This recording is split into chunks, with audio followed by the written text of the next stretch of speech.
Gene Deckerhoff right now. I hope you're doing well, sir. Welcome to Tuscaloosa, Alabama.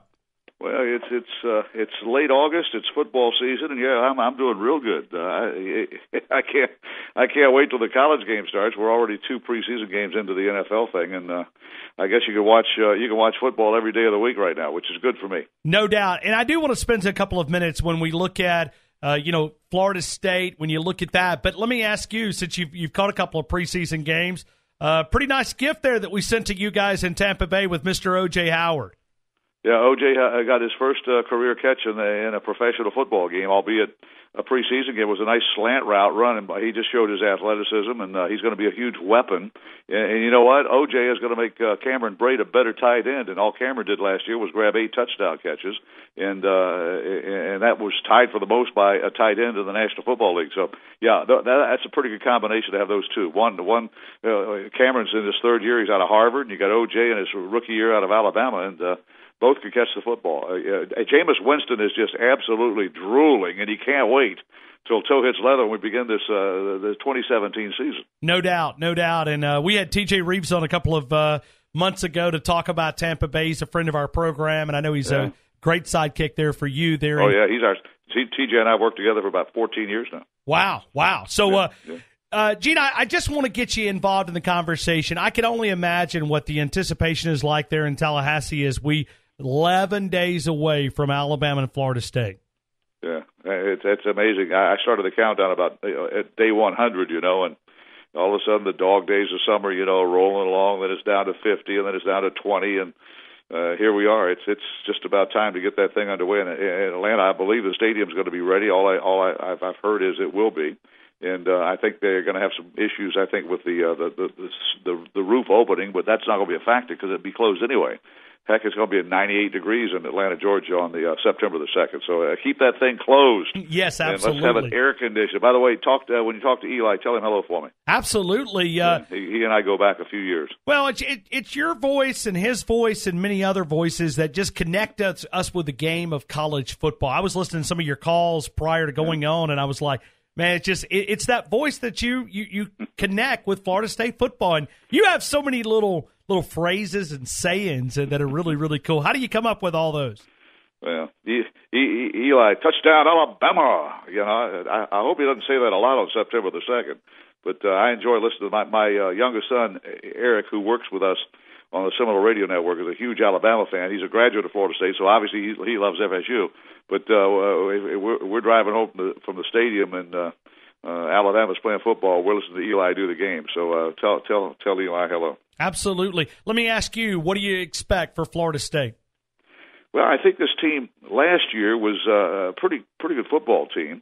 Stubbed our toes. Obviously, the blowout at Louisville, which it sort of hit. It was sort of like a tsunami that hit at the right time. That perfect storm movie. Remember where you go out to sea and there's 2 huge storms hitting you. You lose your 3 best defensive players, including arguably the best defensive player that Florida State has. That's Derwin James the week before. You lose your top pass rusher and Josh Sweat the day before the team leaves to come to go to Louisville on that trip. And then Derek Nottie injures his ankle and is about 25% healthy. And so you lose 3 of your best defensive players, and we had no answer for a guy that went on to win the Heisman Trophy. And they beat us. They beat our brains in. They kicked us. And by the way, Louisville plays Florida State October the 16th. If there are any fans in Tuscaloosa that want to come down and see how Florida State takes care of maybe a little retribution, I don't know. But I think that a lot of players on this team are looking forward to that game on the 16th of October against Louisville. We'll see how the Noles do. But last year, this team didn't find itself until about midway through the season. You had a brand-new quarterback in DeAndre Francois. Again, you got that lick of that woodshed whooping up in Louisville. All of a sudden, this team found something that it needed. And the blocked point after touchdown at Miami was huge, probably the biggest. I spoke to the Jacksonville Seminole Club on Friday night, last Friday after the Bucs-Jaguars game on Thursday, and I said the biggest play of last year was not the touchdown catch by Nyquan Murray to beat Michigan in the Orange Bowl. The biggest play of 2016 was when DeMarcus Walker blocked the point after touchdown that would have tied the game. Then we recovered the onside kick, run out the clock, and beat Miami 20-19. The rest of the way, the Noles played exceptionally well. We lost one game after that, and that was to the Clemson Tigers, who went on to win the national championship. I don't need to tell Alabama fans in Tuscaloosa that they won the national championship. But we had Clemson on the ropes. We had them on the ropes and probably should have beaten them and could not pull off the upset. It would have been an upset. And I'll never forget, DeAndre scores a touchdown. We throw a touchdown, and golly, we're up like 10 points in the fourth quarter. We just could not withstand a Clemson comeback led by Deshaun Watson, who I think should have won the Heisman Trophy. How about that? Two Heisman Trophy finalists from the Atlantic Coast Conference. Figure that out. Both are quarterbacks. But, yeah, this team is a year older, and I honestly think that is 2 years better than it was a year ago. I don't know if that makes any sense, but from what I have seen in practice, I'm privy to go to scrimmages, and I won't talk about the scrimmages, though they won't let me go to any more of them. But I'm privy to watch the scrimmages, and I'll promise you this team is it's 2 years better than it was a year ago. How would you describe that defense when you're talking about a lot of speed, Derwin James, the secondary? How would you describe that Florida State defense? Well, the Florida State defense, number one, is a multiple defense, and they build the entire defense around Derwin James in the secondary. And you don't know whether he's going to come up and rush as like a lineman, if he's going to play like a linebacker and shadow a mobile quarterback like Deshaun Watson was last year. Losing Derwin James in the second game of the season was a huge blow to a young Florida State football team. And now an experienced Florida State football team with Derwin James back is the defense is going to be much improved. Last year, we didn't force enough turnovers last year. We had 23 takeaways, although Tavares McFadden had a tremendous season. He led the nation in interceptions, and I have a strong feeling he's going to be that good. But Tavares is just one of maybe a half dozen defensive backs on this football team that are very, very good. So Derwin James, Tavares McFadden, Levante Taylor, throw him in there from who was a freshman last year. The secondary is very solid. But the whole defense is built around what Derwin James can do. And when you build your defense around one guy, you better hope he stays healthy, and you cross your fingers and hope that Derwin will. There's a publication out there that I don't quote because they don't like Florida State, but they call him the best player in college football. I hope they're right, and I'm not going to disagree, because what I see in this guy is a guy that can play offense, defense, special teams. He might even return kickoffs. He is a football player, and you need if you have 22 like Derwin, you're going to win a lot of championships. When you look at this offensive line, so much has been said about this offensive line there in Tallahassee throughout the offseason. How much improvement do you see? Well, a year older. That's all Sure. I can say. A year older than it was a year ago, and they're still trying to find the right combination. And I don't know if they're settled on that yet, and we're a week away from the Alabama game. So I would think that come this weekend, there will be no more scrimmages.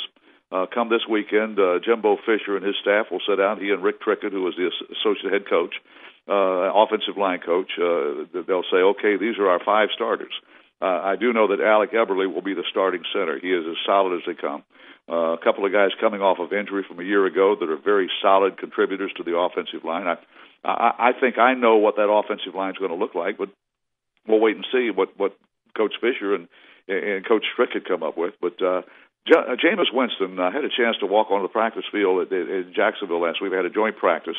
And I was talking about, I had gone to I said, Jameis, I know it's looking pretty good. I said, DeAndre, he's got more zip on the ball. He's throwing more confidently. I said he's putting it right on the spot. Every time I've watched him in practice, he's been able to do that. And I said it's like light years better than he was a year ago as a freshman. And Jameis told me, he says, Mr. J, he said, Gene, he says, if that offensive line could protect DeAndre Francois, he could be as good as I was. And so, yeah, the key is offensive line. 5 guys they got to be on the same page on every snap of the football. And if they are, and DeAndre Francois, let's face it, last year DeAndre Francois was probably the most sacked quarterback in Division I college football. 36 times he got hit, and that's just the ones that were the sacks, not counting the vicious hits he took and what should have been late hit calls that were not. I think of one down in Miami. He got hit so late and it knocked him out of the game for a couple of snaps of the ball. But in addition to the 36 sacks, he was hit a number of times, and he kept on getting back in there and playing. So he's a tough guy.